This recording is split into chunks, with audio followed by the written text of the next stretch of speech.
Assalamualaikum warahmatullahi wabarakatuh. Selamat pagi, salam sejahtera untuk kita semua. Selamat datang dalam pembelajaran dari Bahasa Indonesia. Apa kabar siswa-siswi kelas 10 SMA Negeri 2 Kota Serang? Semoga kalian dalam keadaan yang baik dan selalu diberikan kesehatan. Dalam pertemuan kali ini, Bapak akan menayangkan sebuah video pembelajaran tentang teks laporan hasil observasi, yaitu mengenai bagaimana memahami struktur yang ada dalam teks laporan hasil observasi. Berikut adalah video pembelajaran yang Bapak akan tayangkan.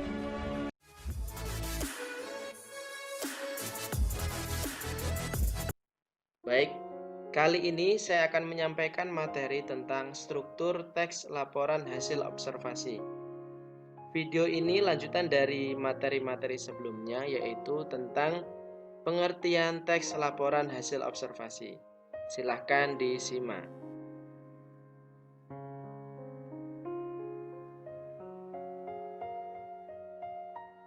Nah, baik, jika diperhatikan dalam tampilan ini, struktur laporan hasil observasi ada 3.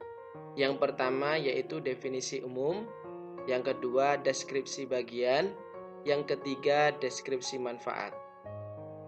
Tahukah kalian dari masing-masing struktur tersebut? Baik, mari kita simak bersama-sama.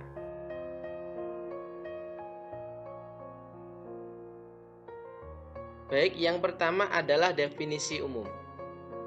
Pengertian dari definisi umum adalah pembukaan yang berisi pengertian tentang sesuatu yang dibahas dalam teks. Ya, jadi di bagian pertama ini tentang definisi umum, yang maknanya yaitu pembukaan yang berisi pengertian tentang sesuatu yang dibahas dalam teks. Jadi di dalam definisi umum ini memuat sebuah pengertian apa yang kita bahas, apa yang kita kaji, apa yang kita jelaskan, apa yang kita jabarkan, sesuatu itu tentang pengertiannya atau penjelasan secara umum. Nah, ternyata ada kata kunci yang harus kita pahami dalam memahami definisi umum. Nah, kata kuncinya di sini yaitu yang pertama kata adalah, yang kedua ialah, yang ketiga merupakan, yang keempat yakni, yang kelima yaitu, dan yang keenam disebut juga. Nah, inilah sebagai tanda dari definisi umum. Baik.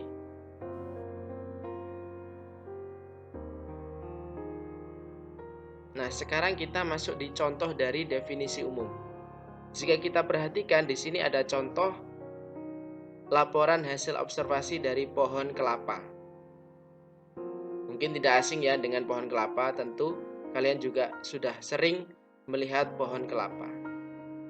Baik, di sini ada beberapa kalimat yang harus kalian perhatikan sebagai contoh dari definisi umum. Yang isinya yaitu pohon kelapa atau disebut juga pohon nyur merupakan tumbuhan palem yang berbatang tinggi. Tingginya bisa mencapai 3 meter. Buahnya tertutup sabut dan tempurung keras. Dalamnya terdapat daging yang mengandung santan dan air. Nah, di dalam satu kotak ini terdapat beberapa kalimat yang terindikasi sebagai definisi umum. Masih ingat ya dengan kata kuncinya tadi? Ya, betul. Di situ ada kata kunci apa? Ya, betul. Kata disebut juga. Ya, jadi di sini pengertian secara umum, penjelasan secara umum dari objek yang kalian bahas di definisi umum.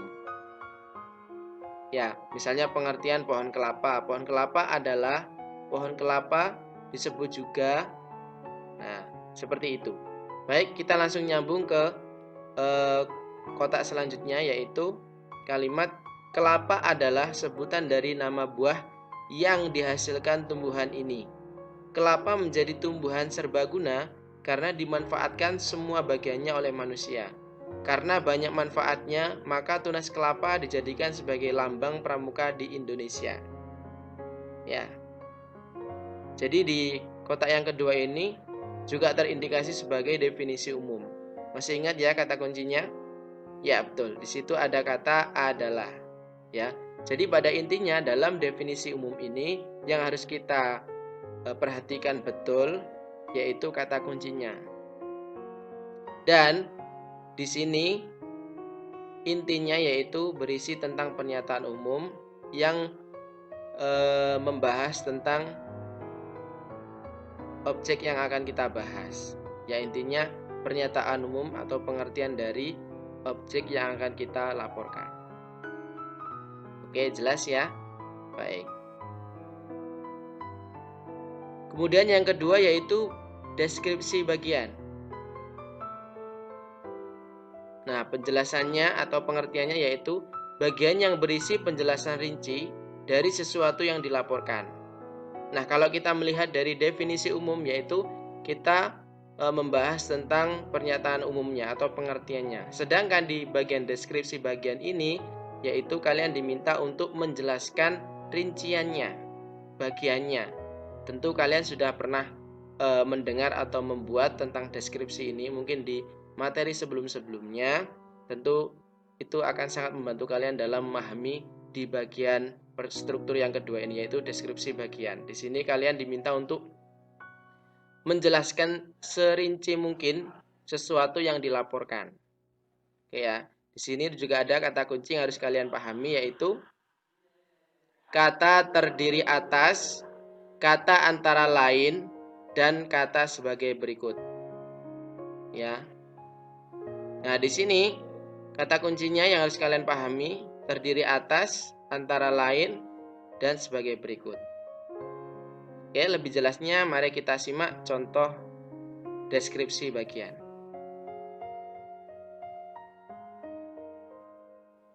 Ya, di sini saya masih menggunakan lanjutan dari pohon kelapa, bagian deskripsi bagian. Mari kita simak isi dari deskripsi bagian. Bagian-bagian dari tumbuhan ini terdiri atas buah kelapa, batang, pelepah, dan akar. Buah kelapa terdiri dari kulit luar, sabut, tempurung, kulit daging, daging buah, air kelapa, dan lembaga.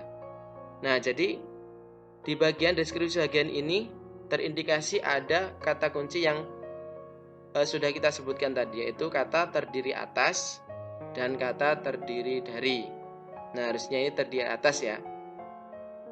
Nah, jadi di dalam deskripsi bagian ini penjelasan secara rinci baik dari bentuknya, baik dari ukurannya, kemudian di situ ada apa saja. Nah, di sini kalian diminta untuk mendeskripsikan bagian-bagian yang ada di dalam objek yang akan kalian bahas nanti, yang akan kalian laporkan.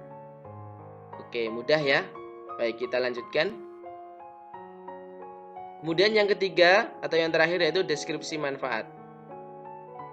Nah, pengertiannya yaitu bagian yang menjelaskan manfaat dari sesuatu yang dilaporkan.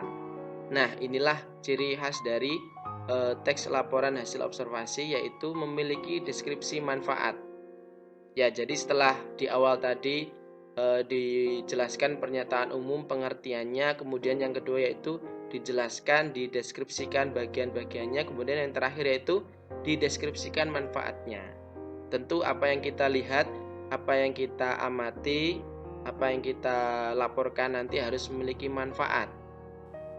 Baik, mari kita simak contohnya. Ya, ini contoh dari pohon kelapa. Manfaatnya apa kira-kira ya?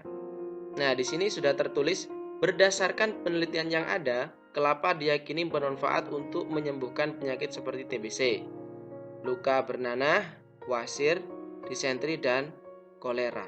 Selain itu, buah kelapa bagus untuk mengobati keracunan, karena buah ini dapat menetralkan racun di dalam tubuh kita dan dapat dijadikan sebagai makanan atau minuman. Ya, jadi di bagian yang ketiga atau yang terakhir ini, kalian diminta untuk mendeskripsikan manfaatnya, entah untuk kesehatan, untuk mengobati rasa sakit, maupun yang lainnya. Oke, mudah bukan? Baik. Nah, sekarang kita masuk di bagian evaluasi. Bagaimana? Sudah paham? Nah, jika belum, mari kita perhatikan kembali. Ya, yang pertama yaitu strukturnya definisi umum. Masih ingat ya pengertiannya? Oke. Kemudian yang kedua yaitu deskripsi bagian. Masih ingat juga. Yang ketiga yaitu deskripsi manfaat. Nah, jadi inilah 3 struktur dari teks laporan hasil observasi.